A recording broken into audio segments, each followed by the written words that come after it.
אז השאלה אם אפשר. אפשר, למה לא אפשר? אני לא חשמלאי, אני אעשה מה שצריך, אין לי בעיה. עזוב, מה, אני אחסוך את ה-100-200 שקל? אני לפני שאני מביאה אותם, אתה צריך להתחייבות שאתה כן מביא חברת ניקיון. כמה זה חברת ניקיון לבית? לא יודעת. איפה שזה יהיה צורך לצבוע, אתה צובע. אני לא יודעת. אני עכשיו עולה איתם.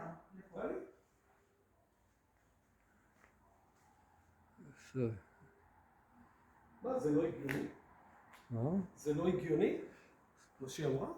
אני הבאתי את אנשים באים לפה, אתה פשוט שם, מזל שצילמתי את הדירה כשנכנסת, מזל. כן, מזל שצילמתי.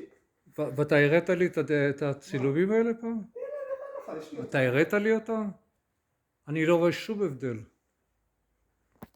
גם דיברנו אני לא רואה שום הבדל. דיברנו גם... אני לא רואה שום הבדל. חוץ מאשר הציפורים שם, אני לא רואה שום הבדל.